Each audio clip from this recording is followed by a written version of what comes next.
ala jabagaw cɛ muso denmisɛn ani mabakɔrɔ aw bɛɛ lajɛlen ni ɲakuma aw bisimila ORTM ka jabaranunw kan maa minnu yɛrɛ n'u olu bɛ k'an lamɛn arajow fɛ ani dɛmɛbagajɛkulu ka arajow n'u ka telew fɛ an b'a fɔ aw bɛɛ lajɛlen ɲɛna k'aw ni ɲakuma nin ye Malikura taasira kɛnɛ sigilen ye Kokura k'a yira malidenw na k'a fɔ ko minisiriw ka baara gɛlɛya n'a nɔgɔya camancɛ fanga hukumu kɔnɔna la o kuma de bɛ Malisira taasira kɛnɛ kan bi minisiri min b'an bolo kɔrɔ ale ye minisiri ye min ka baara ɲɛsinnen bɛ kalankow ma n'an k'ale ma madame Sidibe Dedewu Usumani madame le ministre ni ɲakuma basi t'i la ne ba basi foyi alhamdulillah i bisimila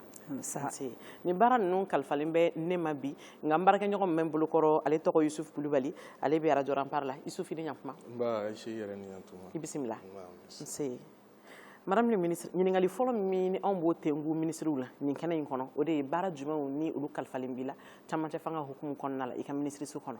ne ni n ka don kuma kɔnɔ n bɛ taasi bila kɛ fɔlɔ ka taa jamana denw minnu bɛ ka sa n'u ni bɛ to jamana lakanani na kɛrɛnkɛrɛnnenya la n taasi bila kɛ ka taa ne ka école karamɔgɔ an ka directrice muso kunda min taara sɔrɔ fa ka baarakɛyɔrɔ kɛnɛ kan fa ka bureau kɔnɔ k'a bɔnna nin na donc ala ka yafa ma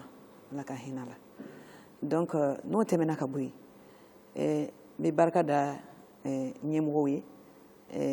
président de la transition ani premier ministre minnu y'u ka danaya da ne kan nin waatinin kɔnɔ ka baara dun bolo baara min a jɔyɔrɔ ka bon an ka jamana taaɲɛ sur a plan bɛɛ la a ka bon a la kosɛbɛ parce que kalanko bɛ jɔn kun kan a bɛ denw de kun kan ni denw ma kalan ni denw ma lamara parce que u bɛɛ de bɛ kalanko kɔnɔ kalanko tɛ dɔrɔn ni mɔgɔw y'a mɛn ko kalan école ka t'i sigi classe kɔnɔ o dɔrɔn tɛ dɛ i bɛ den bɛ mara de den bɛ bilasira ɲuman kan o bɛɛ de bɛ kɛ école kɔnɔ parce que baara fɔlɔfɔlɔ min kalifalen don anw na o ye k'a ta ka denmisɛnnin ta kabini san 3 n'a bɛ don an b'a fɔ minnu ma école maternelle fo ka taa se bac ma den kalifalen don anw na parce que a bɛ waati min kɛ école la yɛrɛ a t'o kɛ fa ni ba nɔfɛ donc o baara hukumu kɔnɔna na an département de l'éducation nationale a ka baara mission a kolomayɔrɔ o ye d'abord denmisɛnnin minnu bɛna c'est-à-dire an b'o fɔ tubabukan na ko déterminer la politique de l'éducation denmisɛnnin ninnu u kan ka kalan cogo di mun de bɛ kalan in kɔnɔ u kan ka mun de dɔn u kan ka mun de faamuya ka taa o denmisɛnnin kɛnɛ fo ka taa se n'u bɛna daminɛ ka baluya parce que n'u bɛna se bac ma tuma min na o b'a sɔrɔ u tilala secondaire la u bɛ san 16 san 15 san 17 ka taa o ɲɛfɛla la mission gɛlɛman wɛrɛ bɛ yen nɔ n'a fɔra k'i ka denmisɛnninw kalan bi bi in na an ɲɛ bɛ mun na denmisɛnnin caman de bɛ yen minnu tɛ école kɔnɔ olu bɛ sirabadaw la a balugumɔgɔw yɛrɛ bɛ yen donc an b'a fɔ min ma alphabétisation n'o ye kalan ye anw yɛrɛ ka kanw na o fana o kalifalen don anw na an bɛ yɔrɔ min na i ko bi école médersaw a ka ca 1000 ni kɔ ye o médersadenw n'a fɔra ko u bɛ kalan kɛ u tɛ kalan kɛ dɔrɔn k'a fɔ ko kuranɛ kalan dɔrɔn o tɛ dɛ caman b'a fɔ école coranique mais en réalité n'i y'a ta k'a lajɛ u bɛ kalan kɛ i n'a fɔ minnu bɛ kalan kɛ tubabukan na u b'a kɛ cogo min na donc an ka mission fana a kolomayɔrɔ dɔ bɛ yen min baselen don minnu bɛ ka kalan kɛ o école ninnu na an bɛ se ka programme kɛ cogo min na pour que olu ka se ka kɛ arabukan na pour que olu ka se ka kalan a cɛ fara a muso kan. Madame le ministre bamananw ko san bɛ tigɛ k'a tɔ to nkomi ye mandidenw kunna fanba ye u ka kalanko ye bi bi in na kɛrɛnkɛrɛnya la i kelen kɔfɛ k'a fɔ an ɲɛna baara minnu kalifalen don i la aw sera ka baara jumɛnw la sabati fo ka taa se nin yɔrɔ ma. Ayiwa n bɛ se ka jaabi min d'aw ma o hukumu kɔnɔna na an ye baara daminɛ le 11 juin salon 2021 a juin kalo tile 11 n'a fɔra ko juin école ko hukumu kɔnɔna na dɔrɔn bɛɛ hakili bɛ taa mun fɔlɔ la examen donc pratiquement examen a calendrier a fɛnw olu bɛɛ tun kɛra ka ban mais gɛlɛya tun bɛ yen gɛlɛyaba min tun bɛ yen o tun ye école karamɔgɔw olu ye baara bila an y'an cɛsiri an y'an jija n tɛna don détails bɛɛ la mais ala barika la an sera k'a contourner ka mɔgɔw ɲini école karamɔgɔw fana han kula na an sera o gɛlɛya ninnu kɔnɔ ka examen ninnu k'a kɛ wa k'a kɛ kɛko ɲuman fana na an ye CAP kɛ ka BT kɛ ka santew kɛ ka DEF kɛ ka baccalauréat kɛ fo ka taa a résultat bɔ o ye baaraba fɔlɔ min an sera ka ɲɛsin o ma sisan an sigilen don école bɛ na ta école sisan aw yɛrɛ ɲɛ b'a la a bɛ ka déborder kalanyɔrɔ tɛ yen président y'i to Kuluba le président de la transition k'a ye u y'a bila réseaux sociaux kan école-so dɔw kɔnɔ denmisɛnninw sigilen bɛ ji de kɔnɔ parce que ni san bɛ na ji bɛ don kilasiw kɔnɔ donc o y'a sɔrɔ an fana y'o ye an ye équipe wuli a y'an wele o tuma k'a f'an ye ko a problème bɛ résolu cogo di donc département wulila ka jɔ an taara yɔrɔw la an y'u ye an ye o baaraw fana bi bi na an tun ye programme min kɛ k'an bɛ kilasi 2000 jamana bɛɛ kɔnɔ parce que jamana bɛɛ de tun concernelen don kilasi tɛ yen i tɛ se ka kilasi ninnu ye k'a fɔ ko i bɛ denmisɛnnin bila a kɔnɔ a ka kalan kɛ a tɛ se fenêtre tɛ dɔw la porte tɛ dɔw la tɔli wo b'a fan bɛɛ tile bɛ don u kan ni san nana a bɛ don u kan dugumala o fana pɛrɛn-pɛrɛnnen don kogo pɛrɛn-pɛrɛnnen don hali u bɛ sɛbɛnni kɛ tableau min kan yɛrɛ tableau yɛrɛ tɛ kilasi dɔw kɔnɔ parce que i tɛ différence kɛ kogo yɛrɛ ni tableau ci tableau ye finman ye mais i tɛ se ka kogo yɛrɛ ani tableau i tɛ se k'a don ka bɔ ɲɔgɔn na école karamɔgɔ bɛ sigi bureau min kan o karilen don o jɛngɛnen don chaise yɛrɛ tɛ yen donc o ko o fana o baaraw o kɛra o fana ye chantier belebeleba dɔ ye an y'a attaqué min na alhamdulillah bi bi na a bɛɛ ma se ka kɛ mais an sera ka dɔ k'a la n'o bɔra yen ni ye alphabétisation min fɔ aw ye sisan an y'a attaqué o la direction belebeleba 3 min bɛ yen olu yɛrɛ bɛɛ tun dinnen don kɛrɛfɛ u tɛ se k'u ka baara kɛ aw b'a dɔn k'a fɔ ko anw ka todunkanw o ye 13 de ye Mali kɔnɔ yan a 12 o bɛɛ sɛbɛnnen don pour jamana si tɛ développer ni i tɛ kalan i yɛrɛ ka todunkan na an b'a fɔ o de ma ko curricula o expérimentation bɛ sen na a bɛ ka taa ɲɛ parce que an ye évaluation kɛ mais halisa an y'a ɲini jamana ɲɛmɔgɔw fɛ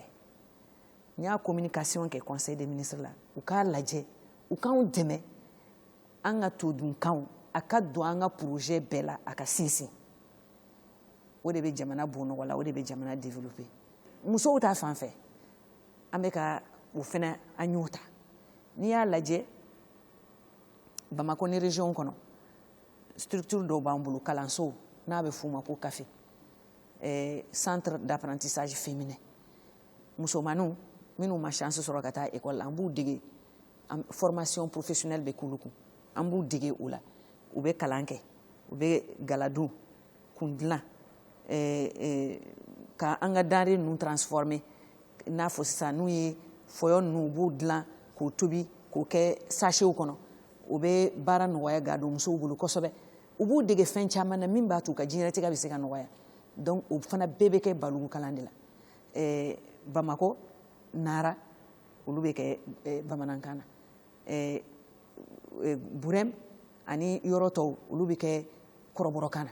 donc an bɛ k'o fana o expérimenter il faut que an ka alphabétisation n'o y'an ka todunkan ye f'a ka sinsin o dun bɛɛ bɛ kalanko sira de fɛ an ye faamuyali sɔrɔ o la jamana musakako n'a nafoloko ministre ale kɛra ministre fɔlɔ ye min sigira i sigiyɔrɔ in na yan nɔ a y'a jira k'a fɔ ko miliyari caman de sɔrɔla a ko kelen ka fɛn dɔ bɔ État yɛrɛ ka terrain de vie la miliyari caman sɔrɔla a baara dɔw taara lakana sira fɛ dɔw taara kalanko sira fɛ dɔw yɛrɛ taara fɛn ministère wɛrɛw la wari hakɛ min dira aw ma aw taw taara kalansow dilanni dɔrɔn de la walima aw ye baara wɛrɛw kɛ n'a ye i ni ce o ɲininkali la wari min dira anw ma o ye 5 miliyari tuma min na an ye 5 miliyari nin sɔrɔ anw yɛrɛ hakili la ko o ka ca kosɛbɛ kosɛbɛ kosɛbɛ d'ailleurs n bɛ foli bila ka taa président de la transition ma parce que n y'a fɔ aw ye sisan cogo min na a kelen k'a mɛn ko k'a image ye immédiatement a y'anw bɛɛ wele ka na a ye ministre des finances wele ka na ko bon i bɛ ministère de l'éducation i b'u dɛmɛ u bɛ se ka nin baara ninnu kɛ cogo min na donc o miliyari 5 nin o tun bɛ ka taa kilasi ninnu dilanni de kɛ mais anw ye an ka service technique an n'an ye expert minnu ta n'a bɛ f'o ma ko cabinet d'expertise architecture ni fɛn ninnu olu y'a jira k'a fɔ ko 5 miliyari nin an bɛ se ka kilasi 2000 de dilan n'o ye donc jamana bɛɛ kɔnɔ académie 20 de b'an bolo a académie bɛɛ an y'a ɲini u fɛ u ka a lajɛ u k'a f'an ye yɔrɔ minnu na ni kilasiw kalan tɛ se ka k'u kɔnɔ u k'o f'an ɲɛna donc pour le moment a ka ca n'o ye mais an ye kilasi 2000 an y'o de ta mais kilasi 2000 in olu taalen programme kɔnɔ baaraw daminɛna a daminɛ ni fanga ye président la transition yɛrɛ y'i déplacé en personne ka na commune 2 école Inamasa a ye baara ninnu lancement daminɛ yen nɔ an b'a fo o fana na mais baaraw daminɛnen chantier kan ne yɛrɛ tun bɛ chantier kan chaque semaine ne bɛ bɔ n bɛ groupe scolaire 1 ou bien 2 n b'o kɛ ka taa Bamako fo région kɔnɔna na an sera ka min kɛ ni 5 miliyari nin o ye kilasi 1000 ani 300 ani kɔ pratiquement an ye minnu réceptionné bi kilasi 1000 ani 100 ani kɔ minnu baaraw banna pewu tɔ ninnu a baaraw sumayara dɔɔni parce que aw b'a dɔn k'a fɔ ko ni baara dira faso nafolo de don fo hakilisigi a ka kɛ ni hakilisigi ye procédure bɛ yen anw kelen tɛ en plus partenaires b'an bolo an ye minnu fana an y'u wele ka na an y'an sigi wari dɔw b'u bolo minnu dira an ma pour que a ka taa fan wɛrɛ fɛ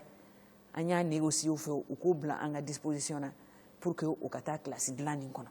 donc an ye miliyari 2 ni dɔɔni sɔrɔ o la minnu kan ka fara o kan pour que yɔrɔ tɔw fana na région kɔnɔnaw na an ka se ka o baaraw fana kɛ mais halisa académie 6 tora yen nɔ région 6 tora yen nɔ minnu pour le moment an bɛ kan ka o financement ɲini an bɛ kan ka fɛɛrɛw latigɛ pour que gouvernement ka an dɛmɛ an ka se ka a kɛ réalité ye yanni école ta wɛrɛ cɛ. Madame le ministre, a fɔra ko sɛmɛyɔrɔ ɲuman k'o bɛ sanfɛ jiri tigɛ ja i bɔra k'a fɔ sisan nɔ an n'aw partenaires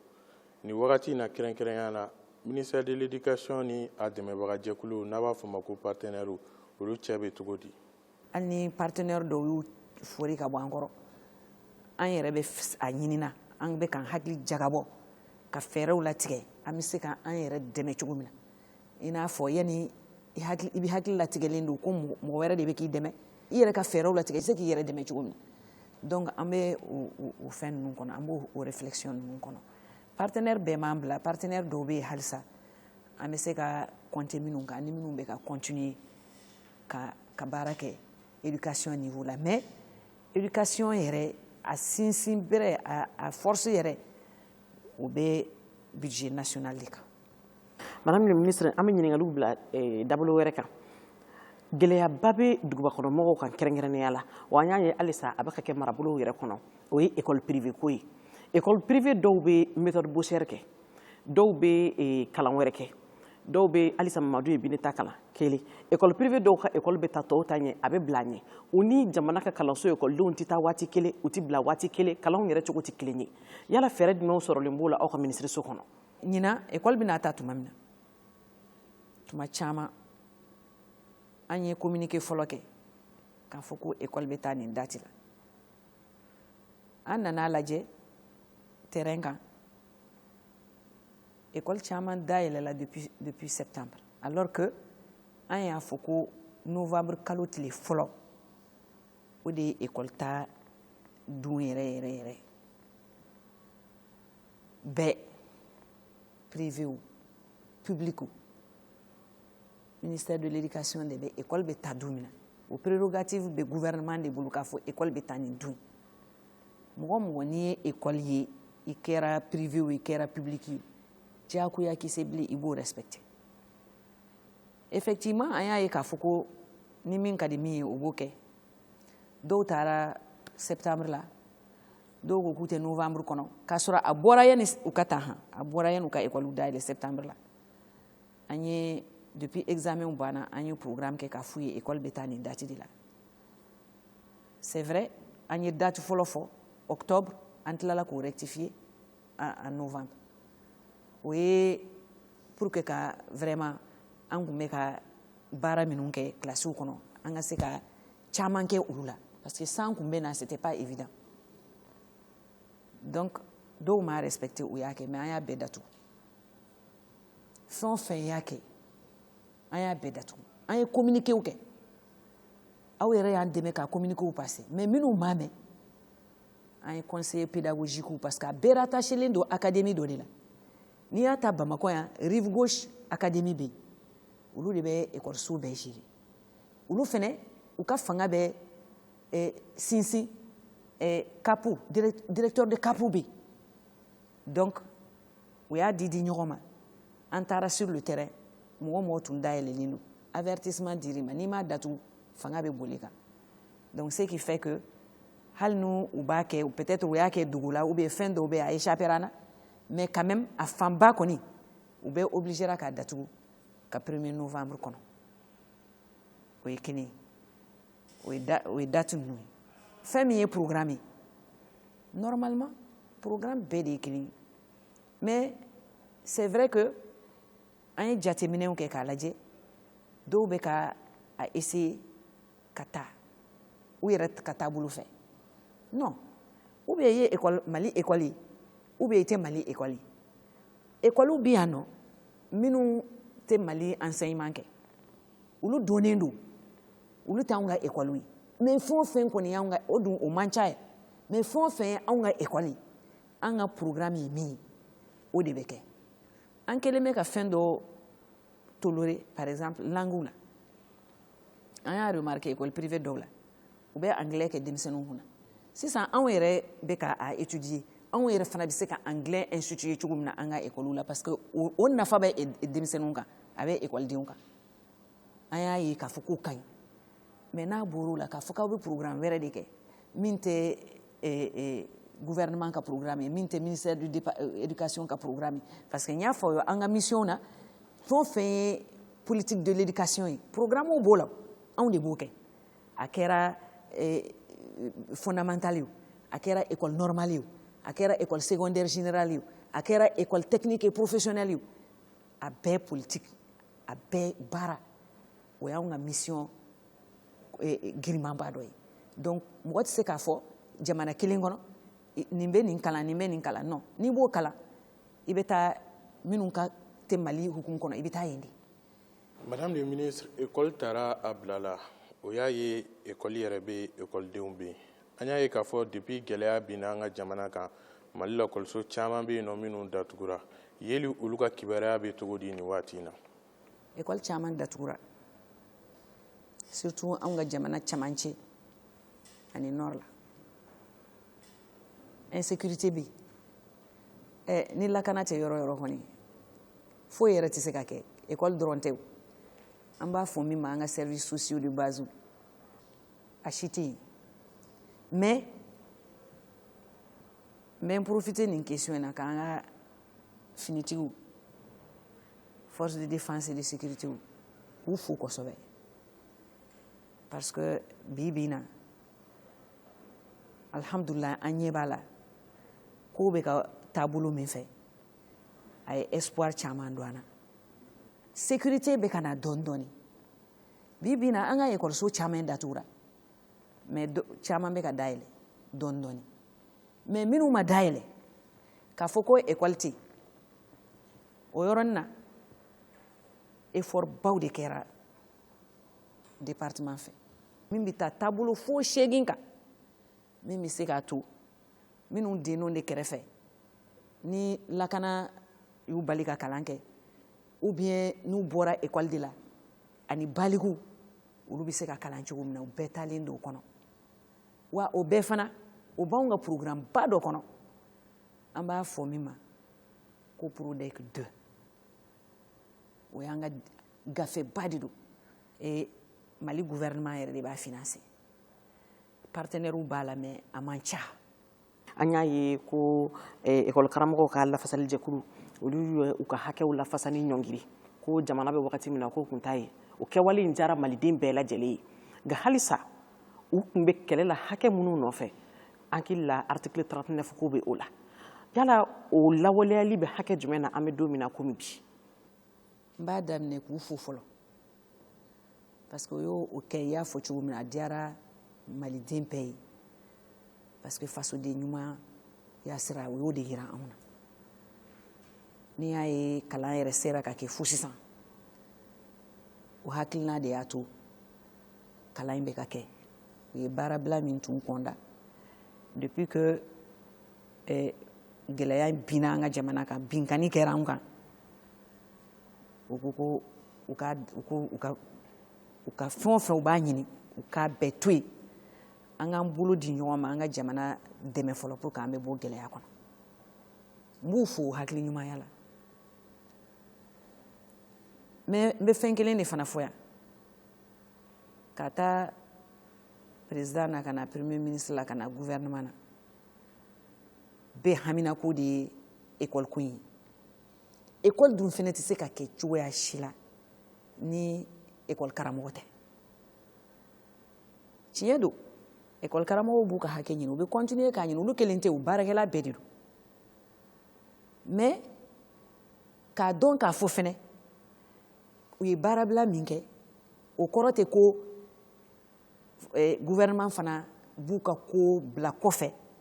ou bien k'u ka hakɛ ɲini hakili ka bɔ olu ko o tɛ kabiri transition daminɛna transition ka taa depuis CNSP fo ka n'a bila bi la école karamɔgɔw ka problème a taalen don a ma kɛ bolo kɔfɛ fɛn ye don kelen CNSP nalen de sigi ka kuma kɛra u ni ɲɔgɔn cɛ tuma min na o y'a appliqué o ye min di école karamɔgɔw ma o bɛ ka taa fo à peu près miliyari 59 na miliyari 59 o kɔfɛ gouvernement ye décision ta o fana ye baarakɛlaw ka laɲini de ye ko ka grille harmoniser ka grille nin harmoniser bɛɛ de b'a la Mali baarakɛla bɛɛ école karamɔgɔw o aw b'a la ne b'a la pour que tɔw fana parce que o laɲininiw fana tun bɛ sen na tɔw fana u ka se ka dɔɔnin sɔrɔ jamana kelen kɔnɔ n'a fɔra ko c'est vrai bɛɛ ka baara tɛ kelen ye mais au moins baarakɛla bɛɛ k'a dɔn k'a fɔ ko n bɛ ka baara min kɛ min ye ne hakɛ ye a ka di ne ma ni fɛn wɛrɛw sɔrɔla o kɔfɛ o ye fɛn wɛrɛ ye donc grille harmonisera harmonisation in kɔnɔna na école karamɔgɔw fan fɛ a donna k'a fɔ ko bien que article 39 nin appliquera 59 milliards nin débloquera halisa dɔw bɛ yen école karamɔgɔw yɛrɛ cɛ la minnu ka sɔrɔ a bɛ tɔw ta kɔfɛ dɔɔnin donc transposition kelen école karamɔgɔw ka grille ani grille harmonisée kɔnɔ a yirala k'a fɔ ko min kan ka fara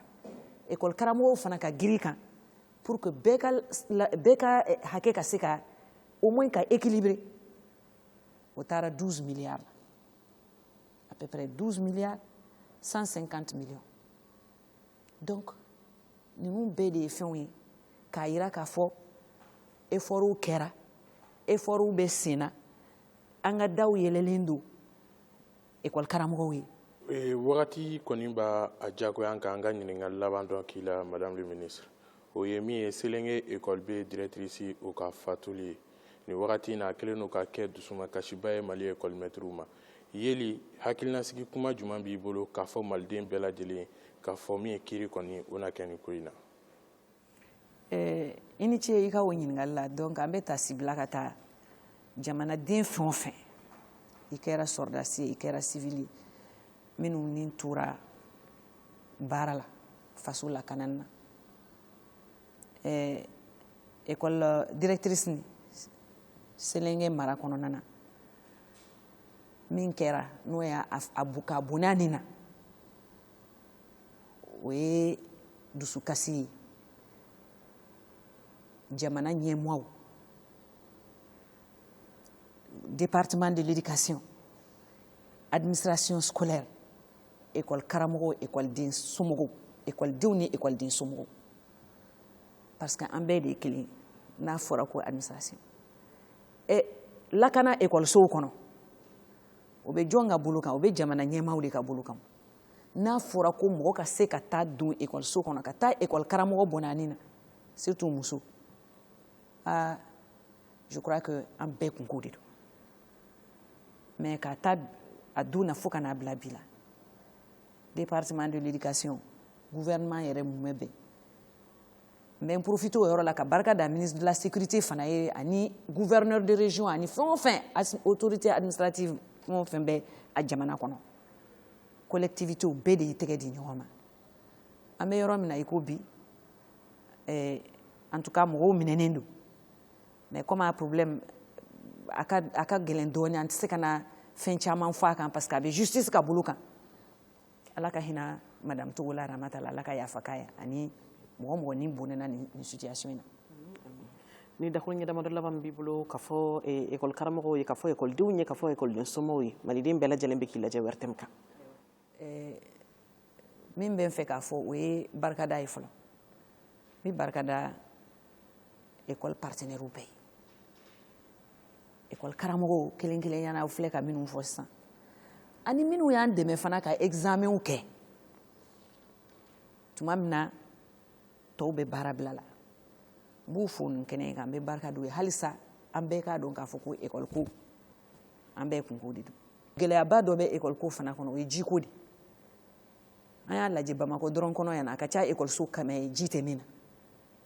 an ye problème ta ka se an ka ɲɛmaaw ma président de la transition ye forage 20 d'a ma o ye Bamakɔ dɔrɔn ye a bɛ ka minnu kɛ kɔnɔna na o fana ye fɛn wɛrɛ ye mais Bamakɔ yɛrɛ dɔrɔn kɔnɔ forage 20 rive gauche 10 rive droite 10